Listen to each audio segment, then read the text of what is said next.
ನಿನ್ನೆ ನಾವು ತೀರ್ಮಾನ ಮಾಡಿದ್ವಿ, ನಾಡ ದಸರಾದಲ್ಲಿ ಬಾನು ಮುಷ್ತಾಕ್ ಅವರ ಮಂಡ್ಯದ ವಿಷಯದಲ್ಲಿ ಮಾತ್ರ ನಮ್ಮದು ವಿರೋಧ ಇತ್ತು. ನೆನ್ನೆ ಹೇಗೆ ಡೆಲಿವರ್ ಮಾಡ್ತಾರೆ ಅದರ ಮೇಲೆ ನಾವು ಪ್ರತಿಕ್ರಿಯಿಸಬೇಕು ಅಂತ. ನೆನ್ನೆ ಒಳ್ಳೆ ರೀತಿಯಲ್ಲಿ ದಸರಾದ ಉದ್ಘಾಟನೆಯನ್ನು ಮಾಡಿದ್ದಾರೆ, ನಮ್ಮ ಸಂಪ್ರದಾಯದ ಪ್ರಕಾರ ಮಾಡಿದ್ದಾರೆ. ನಾವೇನು ಕಾಮೆಂಟನ್ನು ಮಾಡೋಕ್ಕೆ ಆಗದೇ ಇರೋ ರೀತಿಯಲ್ಲಿ ನಡ್ಕೊಂಡಿದ್ದಾರೆ. ಹಾಗಾಗಿ ನಾನು ಬಾನು ಮುಷ್ತಾಕ್ ಅವರಿಗೆ ಅಭಿನಂದನೆಯನ್ನು ಸಲ್ಲಿಸ್ತೀನಿ.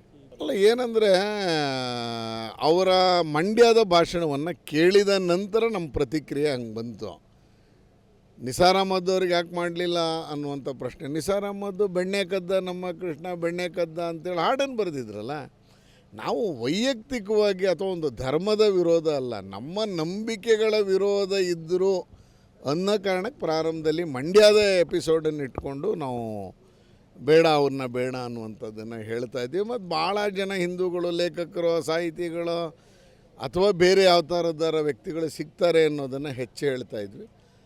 ನಿನ್ನೆಯ ನಾವೇನು ಆರೋಪಗಳು ಅಥವಾ ನಿರೀಕ್ಷೆ ಮಾಡಿದ್ವಿ ಆ ರೀತಿಯಲ್ಲಿ ನೆನ್ನೆ ಅವ್ರು ನಡ್ಕೊಂಡಿದ್ದಾರೆ. ಈಗ ಮತ್ತೆ ಅದ್ರ ಬಗ್ಗೆ ಕಾಮೆಂಟ್ಸ್ ಮಾಡೋದು ಬೇಡ ಅಂತ ನಿನ್ನೆ ನಾವು ತೀರ್ಮಾನ ಮಾಡಿದ್ವಿ, ನಾಡ ದಸರಾದಲ್ಲಿ ಬಾನು ಮುಷ್ತಾಕ್ ಅವರ ಮಂಡ್ಯದ ವಿಷಯದಲ್ಲಿ ಮಾತ್ರ ನಮ್ಮದು ವಿರೋಧ ಇತ್ತು.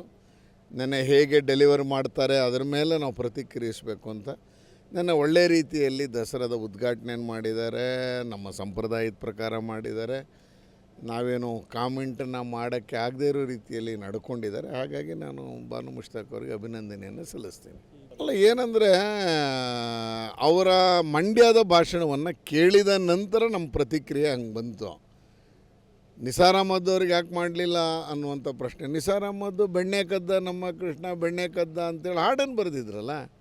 ನಾವು ವೈಯಕ್ತಿಕವಾಗಿ ಅಥವಾ ಒಂದು ಧರ್ಮದ ವಿರೋಧ ಅಲ್ಲ, ನಮ್ಮ ನಂಬಿಕೆಗಳ ವಿರೋಧ ಇದ್ದರೂ ಅನ್ನೋ ಕಾರಣಕ್ಕೆ ಪ್ರಾರಂಭದಲ್ಲಿ ಮಂಡ್ಯದ ಎಪಿಸೋಡನ್ನು ಇಟ್ಕೊಂಡು ನಾವು ಅವ್ರನ್ನ ಬೇಡ ಅನ್ನುವಂಥದ್ದನ್ನು ಹೇಳ್ತಾ ಇದ್ದೀವಿ. ಮತ್ತು ಭಾಳ ಜನ ಹಿಂದೂಗಳು, ಲೇಖಕರು, ಸಾಹಿತಿಗಳು ಅಥವಾ ಬೇರೆ ಯಾವ ಥರದಾರ ವ್ಯಕ್ತಿಗಳು ಸಿಗ್ತಾರೆ ಅನ್ನೋದನ್ನು ಹೆಚ್ಚು ಹೇಳ್ತಾ ಇದ್ವಿ.